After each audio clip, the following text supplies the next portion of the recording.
পাও। এই নামটির সাথে মুম্বাইবাসীদের যোগসূত্রটা একটু বেশি, কারণ পাওয়ের যে কোনো আইটেমই মুম্বাইয়ের ফেমাস স্ট্রিট ফুড। তার মধ্যেই আমি আজকে বানিয়েছিলাম পাওভাজি। পাওভাজির সাথে মুম্বাইয়ের কানেকশন অনেক বেশি থাকলেও, মানে ওই মুম্বাইয়ের ফেমাস স্ট্রিট ফুড হলেও এই পাওভাজি কিন্তু আমাদের সকলের সাথেই এখন পরিচিত হয়ে গেছে। মানে আমরা কিন্তু কম বেশি সকলেই খেতে ভালোবাসি, বানাতে ভালোবাসি। আর এই শীতকালে একে কিন্তু মিস করা যায় না। এই বিভিন্ন ধরনের কালারফুল সবজি হচ্ছে পাওভাজির জান। আমি সমস্ত শীতকালীন সবজিগুলো যা পেয়েছি হাতের কাছে নিয়ে নিয়েছি। আলুটা কিন্তু একটু বেশি পরিমাণে যাবে। এবার এগুলোকে না আমি পুরো একদম সিটি দিয়ে নেব, মানে একদম গলিয়ে নেব। তার মধ্যে দিয়েছি আমি মাখন, পাওভাজি মশলা, নুন, ব্যাস। আর জল অতটুকুনি দেবে যতটুকুনি আর কি সবজিগুলো ডুবে থাকে। ওটা সিটি হতে আমি বসিয়ে দিয়েছি। তার মধ্যে এখানে আমি একটা চাটনি বানিয়ে নেব। কাশ্মীরি রেড চিলি পাউডার, গোটা জিরে, নুন আর রসুন দিয়ে আমি একটা চাটনি টাইপের বানিয়ে নিয়েছি। এই যে কালারটা এসেছে এটাই পাওভাজি কালার হবে, কারণ স্ট্রিটের তো পাওভাজিতে কালার মিক্সড করা হয়, সেটা তো আমরা ঘরে করব না। তার জন্য আমরা এই কালার গুলো দিয়ে, আর বিটরুট দিয়েছিলাম, সেখান থেকেও কিছু কালার বেরোবে। এবার আমি পেঁয়াজ, টমেটো, ক্যাপসিকামকে একদম কুচি কুচি করে কেটে নেব। পেঁয়াজ আর টমেটোর মাপটা এরকম থাকবে, যদি তুমি দুটো পেঁয়াজ নাও অবশ্যই তার ডবল টমেটো দিতে হবে, মানে চারটের মতন টমেটো দিতে হবে। এটা কিন্তু একটু ট্যাঙ্গি টাইপের হয়। আর ক্যাপসিকাম যেরকম তোমার পরিমাণ সেরকম অনুযায়ী তুমি দেবে, একদম ছোট ছোট পিস পিস করে কেটে নেবে। আমি এবার কড়াইয়ের মধ্যে একটু সামান্য তেল দিয়ে বাটার দিয়ে নিয়েছিলাম।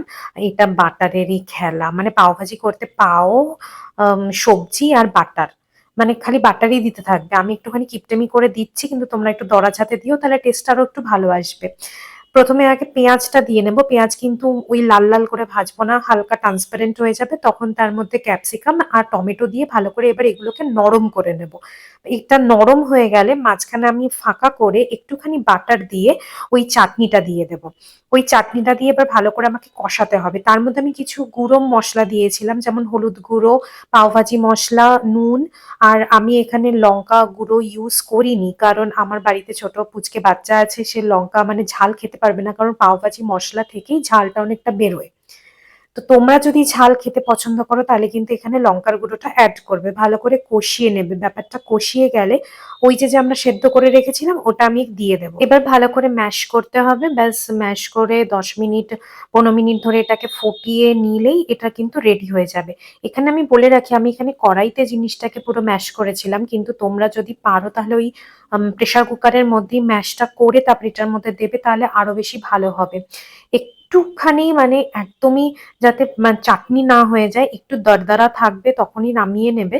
আর নামানোর আগে তো ওই ধনেপাতা, পাওভাজি মশলাটা অবশ্যই নামানোর আগে দেবে, ভালো সুন্দর গন্ধ হয়। আর বাটার দিয়ে নামিয়ে নেব। এবার পাওটা এখানে তৈরি করে নেব। পাওয়ার জন্য আমি বাটার দিয়েছি, তার মধ্যে ওই একটুখানি পাওভাজির মশলাটা দিয়েছিলাম, তার মধ্যে ধনেপাতা দিয়ে ভালো করে পাওটা এপিট ওপিট সেঁকে নিলেই তোমাদের রেডি।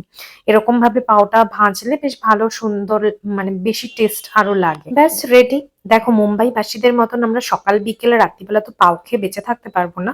মানে ওরা এতটাই ভালোবাসে যে এরকমই করে, কিন্তু আমরা কিন্তু স্বাদ বদলাতে কোনোদিন ব্রেকফাস্টে বা ডিনারে আমরা কিন্তু এটাকে মেনু হিসেবে রাখতেই পারি। অসাধারণ লাগে, গরম গরম মানে ফাটাফাটি লাগে। আর শীতকালে তো মাস্ট ট্রাই। বেসিক্যালি দেখো, এটা বাটারেরই খেলা, মানে বাটার যত বেশি পরিমাণে দেবে তত বেশি ভালো লাগবে। মানে যখন আমরা প্রথমে পেঁয়াজটাকে ভাজি, ওটা যখন বাটারের মধ্যে পেঁয়াজ ভাজা হয় অসাধারণ একটা ফ্লেভার বেরোয়। এটা জাস্ট ওই মশলা আর বাটারেরই খেলা হয়।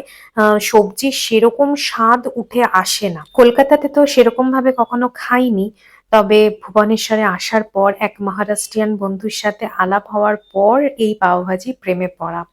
খুব ভালো লাগে খেতে। মানে যেহেতু আরো সমস্ত মিক্সড করে ঘ্যাট, তাই জন্য অল্প টাইমেও হয়ে যায় ব্যাপারটা। সত্যি জাস্ট ফাটাফাটি হয়েছে। এনজয়।